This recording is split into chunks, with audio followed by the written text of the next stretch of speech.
उत्तर प्रदेश लोक सेवा आयोग जैसी संस्था, बड़ी संस्था, संवैधानिक संस्था कोई परीक्षा करवाती है, उसमें एक दो प्रश्न भी अगर किसी परीक्षा में विवादित हो जाते हैं या अलग अलग सोर्सेज में अलग अलग उनके बातें, उनके लिए अलग अलग तथ्य हैं और आयोग उसको विवादित ही छोड़ देता है, अपने अनुसार उसके आंसर देता है, तो एक बड़ी विडंबना पैदा हो जाती है। क्योंकि एक एक अंक या यूँ कहें पॉइंट के डिफरेंस से भी सिलेक्शन लोगों का रुक जाता है और हो जाता है। ऐसे में इतने सारे प्रश्नों का डाउटफुल होना और पूछना इस तरह के प्रश्नों का अपने आप में एक विडंबना है। कब ये ख़त्म होगा? उम्मीद थी कि चीज़ें जो बीच में सुनाई पड़ी थी, क्वेश्चन गलत बताने वाले को या आंसर गलत देने वाले को डिबार किया जाएगा, ऐसा कुछ नज़र आता नहीं कि ऐसा कुछ होने वाला है, बल्कि और ज़्यादा संख्या बढ़ती जा रही है। फिलहाल अंततः कल से जितना डिस्कशन हो रहा है ना तमाम ग्रुप्स पे, हमने भी आपको डिस्कस किया था, तो कुछ और प्रश्नों को शामिल किया गया है। अगर आपको और लगता है कि कुछ और प्रश्न हैं, उनके स्रोत मिल सकते हैं, तो एक साथ उनको पीडीएफ बना करके आप मुझे व्हाट्सएप कर सकते हैं।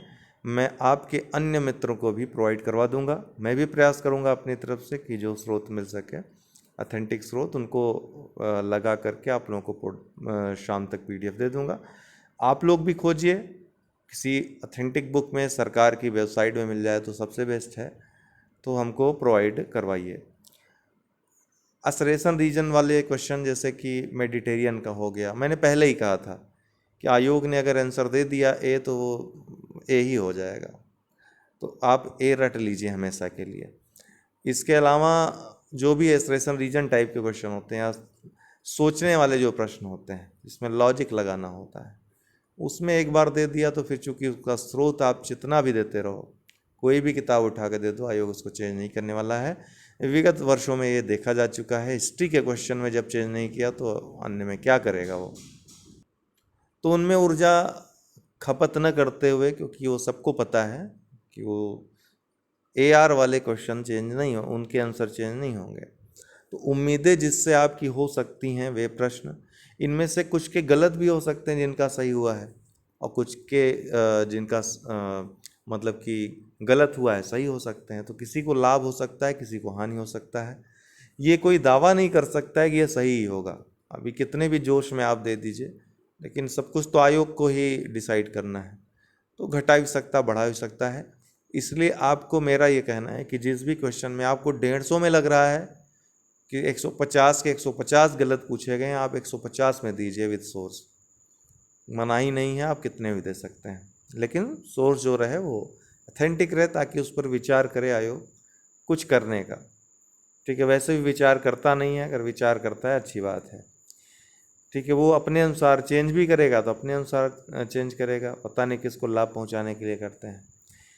तो चलिए देख लेते हैं एक बार पुनः। एक तो ये प्रश्न है बेसिलस वाला, इसमें बी वाला WHO की वेबसाइट के अनुसार बी वाला राइट आंसर होना चाहिए इसका, लेकिन सी और डी भी कई किताबों में मिल जाएगा। तो ये क्वेश्चन हम मेरे अनुसार जो है डिलीट होना चाहिए।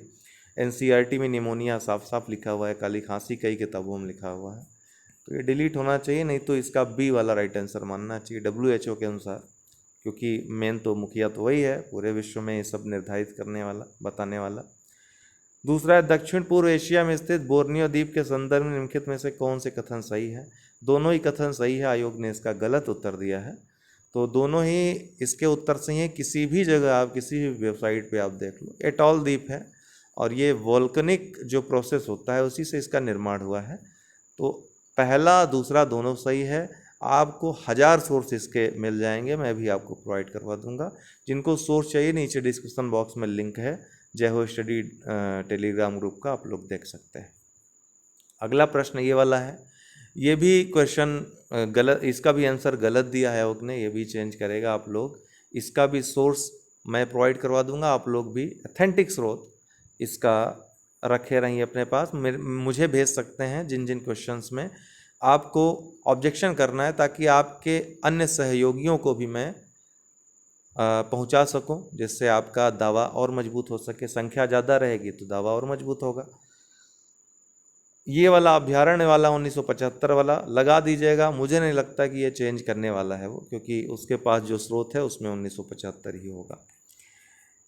ठीक है, देखिए एक से अधिक स्रोतों में जो अलग अलग चीज़ें हैं उसमें दावा करेंगे तो आयोग बहुत कम चांस है कि वो चेंज करे। हाँ, अगर प्रत्येक स्थान पे और मुख्यतः जो गवर्नमेंट की वेबसाइट पे अगर कोई डाटा दिया है वहाँ पे चेंज होने के चांसेस रहते हैं, इसलिए कतरनिया घाट करिएगा गवर्नमेंट की वेबसाइट पे अगर ऐसा स्थापना के बारे में कुछ दिया गया है तो। जमात खाना मस्जिद अलाउद्दीन खिलजी के पुत्र ने इसका निर्माण करवाया था, मोनूमेंट जहाँ भी देखेंगे लिखा मिल जाएगा, तो ये चैलेंज कर सकते हैं, इसमें चेंजेस हो जाएंगे क्योंकि वो फैक्ट है। मानव विकास सूचकांक 2022 ये पूछा था, तो ये भी डिलीट हो जाएगा क्योंकि 2022 यहाँ पर दिया गया है, तो आप लोग इसको चैलेंज कर सकते हैं विथ सोर्स। निम्नलिखित में से किस स्तूप में आर्यक स्तंभ वाले मंच की विशेषताएं मिलती हैं, पूछा गया प्रश्न है। अमरावती तो है ही, लेकिन नागार्जुनी कोंडा भी है। ठीक, तो दोनों ही आप एक बार अगर जिनको नागार्जुनी कोंडा में डाउट है, जिनको लग रहा है कि ये सोर्स है, केसी श्रीवास्तव को छोड़ करके बाकी बुक आप लोग देखिएगा, क्योंकि केसी श्रीवास्तव को स्वीकार नहीं करता आयोग। कोई और बुक जो होगी वो आप एनसीईआरटी वगैरह की मिल जाएगी आपको, अगर तथ्य है एएसआई का कोई कह रहा था वो लगा सकते हैं, ऑथेंटिक रहेगा। साथ में केसी श्रीवास्तव का लगा दीजिएगा, तो इसका दोनों आंसर सी और डी जिन्होंने किया होगा, या तो सी या तो डी, जो भी किया होगा उसका सही हो जाएगा।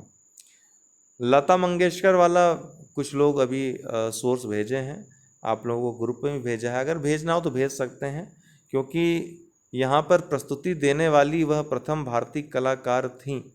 यहाँ पे महिला कलाकार नहीं दिया गया है, प्रथम भारतीय कलाकार दिया गया है। एक और फैक्ट चेक कर लीजिएगा साथ में, मैं समय नहीं मिला, मैंने नहीं चेक किया। किसी ने कमेंट किया था कि ये भारतीय न होकर एनआरआई थे, क्योंकि इनकी बिटिया जो हैं वो एनआरआई हैं, अनुष्का शंकर जिनका नाम है, तो मे भी ऐसा अगर होगा तो राइट आंसर हो जाएगा आयोग वाला। हिंदुस्तान समाजवादी प्रजातंत्र संघ, अब इसका सोर्स ढूंढना मुश्किल होगा, कोई संस्था रही है उसका सोर्स ढूंढना तो बड़ा सरल है, लेकिन जो नहीं रहा है उसका सोर्स आप कहाँ से ढूंढ कर बताएंगे, क्या पता ऐसा कोई संघ कोई सही कह रहा था कि छोटा मोटा ऑर्गेनाइज हुआ हो। फिलहाल ये भी डाउटफुल है, इसको भी चैलेंज कर सकते हैं। ये 2 3 4 स्थानों पे आपको इसका आंसर मिल जाएगा। और Madras Aluminium Company Limited MALCO Chennai में है, इसका संयंत्र चेन्नई में भी है, ध्यान रखिएगा इस चीज़ को। तो इसका ए और डी दोनों ही सही होना चाहिए। हीराकुड में है नहीं, हीराकुड में था, ये पास्ट टेंस में हो चुका है, लेकिन यहाँ वेटेज दिया जा सकता है कि हाँ ठीक है था, यहाँ पर है या था नामक कोई चीज़ तो है नहीं। ठीक है, सुमेलित करना है तो इंडाल कभी हुआ करता था हीराकुड में, लेकिन मालको चेन्नई में है, तो आप इसको लगाएंगे तो इसका बहुत ज़्यादा होगा, तो ए और डी दोनों सही हो जाएगा, इससे ज़्यादा कुछ नहीं हो सकता है इसमें, ये हो सकता है, इसकी संभावना है। ठीक है, जल जीवन मिशन योजना किस वित्तीय वर्ष के केंद्रीय बजट में घोषित की गई थी? 2019-20। इसमें कोई बहस की गुंजाइश ही नहीं है। ठीक है, जो तर्क कर रहा है वो तर्क नहीं कुतर्क कर रहा है, क्योंकि यहाँ पे प्रश्न में दिया हुआ है कि जल जीवन मिशन योजना किस वित्तीय वर्ष के केंद्रीय बजट में घोषित की गई थी।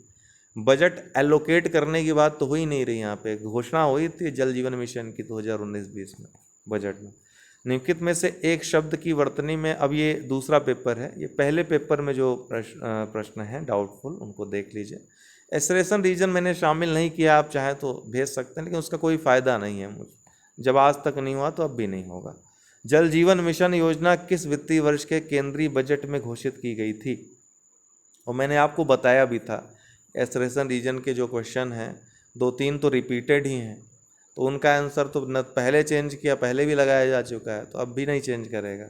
अगला है जल जीवन मिशन योजना, ये तो चलिए ठीक है। अब सीसेट में देख लीजिए, सीसेट में कुछ और प्रश्न हो सकते हैं, लेकिन उनके स्रोत आप ऑथेंटिक स्रोत ढूंढिए। गूगल का तो नहीं मानेगा आयोग, विकिपीडिया का, आप कोई ऑथेंटिक बुक हो कम्युनिकेशन की उसको देखिए, क्योंकि सबसे ज़्यादा प्रॉब्लम कम्युनिकेशन में आई है। अब यहाँ पे ये प्रश्न तो डिलीट होगा पूरी तरीके से, क्योंकि किसी सीरीज में गलत ऑप्शन दे दिया था, विकल्प गलत दे दिया था। ठीक है, दोनों ही तरीके से श्रीयुत भी सही है, और दूसरा है कि परिषद में कहीं हलंत दिया है, कहीं नहीं दिया है। दोनों के लिहाज से ये गलत होगा और डिलीट होना चाहिए इस प्रश्न को। इसमें क्योंकि पैसेज में जब आप पढ़ेंगे क्योंकि का जवाब आपको कहाँ मिलता है, तो क्योंकि का जवाब आपको मिलता है ये लास्ट से जो चौथा पैराग्राफ है वहाँ पे, कि हम सब इसलिए कर लेते हैं क्योंकि आज पाखंड एवं दिखावा हमारे जीवन का एक अभिन्न अंग बन गया है। इसको आप मेंशन कर दीजिएगा, स्रोत यही रहेगा, गद्यांश ही रहेगा स्रोत। ठीक है, तो ये चेंज होने की संभावना है। अगला है एक पुलिस अधिकारी वाला। इसमें इंग्लिश और हिंदी में अलग अलग व्याख्या दी गई है। इंग्लिश वाले में फंस गया लिखा हुआ है, और जो हिंदी संस्करण है इसमें टूट गया लिखा हुआ है। तो निश्चित सी बात है कि चरखी झूला जिस पर लोग बैठे थे हवा के मध्य था, टूट गया, इसका मतलब प्राण संकट में है लोगों के। तो वहाँ पर पहले और त्वरित कार्रवाई करने की आवश्यकता है। ठीक है, मुख्य तंबू पैवेलियन के बगल एक कचरे के डब्बे में आग लगी है। तो आग लगने की घटना जो है वो कचरे के डिब्बे में हुई है। इसको बुझाने के लिए फायर ब्रिगेड को भी बोला जा सकता है।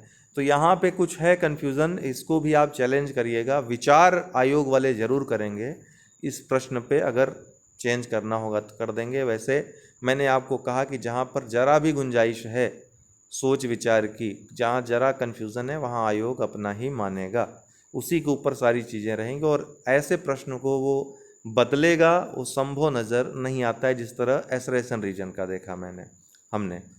ये प्रश्न का गलत है, ये प्रश्न ये डिलीट होना चाहिए। ठीक है, डिज़ाइन आप जब इसको हल करेंगे तो आपको 22 दशमलव समथिंग आएगा आंसर इसका। तो यहाँ पर सारे ऑप्शन ही गलत हैं। इसका हल करके स्टेप वाइज विथ फार्मूला कुछ देर में मैं ग्रुप में दे दूंगा, आप लोग देख लीजिएगा, पुष्टि हो जाएगी उससे कि गलत है कि सही है। निम्नलिखित आधार वाक्यों से नीचे दिए गए निष्कर्षों में से कौन सा एक वैध निष्कर्ष निकाला जा सकता है। तो इसमें ए और बी दोनों ही सही नज़र आ रहे हैं। ए और बी दोनों ही, कोई सुपरवाइजर वैज्ञानिक नहीं है, कोई स्नातक सुपरवाइजर नहीं है, दोनों ही इससे निष्कर्ष निकल रहे हैं। तो ए और बी इसका राइट आंसर दोनों होना चाहिए। इसमें सेल्डम की जो मीनिंग दी है कभी कभी ये गलत दी है, जिसके कारण कि तार्किक क्रम व्यवस्थित करने में दिक्कत आई है। तो ये भी आप इस आधार पे चैलेंज कर सकते हैं। निम्नलिखित में से कौन सी पारंपरिक संचार की व्यापक रूप से मान्यता प्राप्त और स्वीकृति शैली नहीं है। आक्रामकता इसका आंसर होना चाहिए। जिन लोगों का मानना है कि आक्रामकता इसका आंसर होना चाहिए, आंसर दृढ़ता दिया है आयोग ने, तो सोर्स सहित आप अपना ऑब्जेक्शन रखिए, निश्चित रूप से बदलाव होगा। और भी प्रश्नों में अगर आपको लगता है बदलाव होना चाहिए, विद सोर्स मुझे पीडीएफ में भेज दीजिए। कट ऑफ कितनी जानी चाहिए कल आप लोगों ने कमेंट बॉक्स में देख ही लिया, 100 वाले तो दिखाई ही नहीं पड़ रहे हैं, 80-90 वालों की संख्या भी काफ़ी घट गई है, और कमोवेश स्थिति वही आ गई है जो पिछले वर्ष थी 2021 में। और फिर नेक्स्ट वीडियो में मैं कट ऑफ डिस्कशन करूँगा, सोच विचार के, थोड़ा एनालिसिस करके। पिछली बार भी मैंने कहा था, किसी ने कहा, कई लोग 2-3 लोग कमेंट किए थे, सर आपका तो कभी भी कट ऑफ सही नहीं होता है, जबकि मैं 3 बार से लगातार, आप मेरे वीडियोस देख लेंगे तो 85 से 90 के बीच ही मैंने कट ऑफ बताई है, और उतनी ही रही है। अब की बार भी मैं, अब देखिए पिछली बार 2021 की बात करें तो 113 जो नंबर है वो कट ऑफ गई थी। अभी मैं जब कट ऑफ बताऊँगा तो उसका भी एनालिसिस करके कितनी सीटें हैं, ये सभी चीज़ें, और कितने क्वेश्चन में बदलाव संभव है, उस आधार पे अंतिम उत्तर कुंजी क्या हो सकती है आयोग की, उस आधार पे मैं कट ऑफ आपको बताऊंगा। तो सीसेट में जो लोग फेल हो रहे हैं उनको चिंता होने की, निराश होने की ज़रूरत नहीं है। श्रम करें, ये जो स्रोत हैं उनको ढूंढें, अपने लिए ये काम करना है। थोड़े कुछ दिनों के लिए, कुछ समय के लिए अपनी पढ़ाई त्याग करके ये काम करिए ताकि आप पास हों कम से कम, फिर मुख्य परीक्षा लिखें। फिर मुख्य परीक्षा 1 जुलाई से प्रारंभ हो रही है हमारी क्लासें। आप लोग निश्चिंत हो करके फिर तैयारी करें। वो लोग भी तैयारी करें जिनको थोड़ा बहुत संभावना हो कि हमारा हो जाएगा, आंसर अगर चेंज हो गए तो हो जाएगा, उनको भी करनी चाहिए, क्योंकि प्रीलिम्स अब होगा अगले वर्ष। तो अभी इस वर्ष आपको मुख्य परीक्षा तैयार करने के लिए है, मुख्य परीक्षा की तैयारी रहेगी, फिर प्रीलिम्स की तैयारी करेंगे, फिर मुख्य परीक्षा। तो इस तरीके से क्या होगा, ये क्रमबद्धता बनी रहेगी और चीज़ें कंठस्थ होती रहेंगी।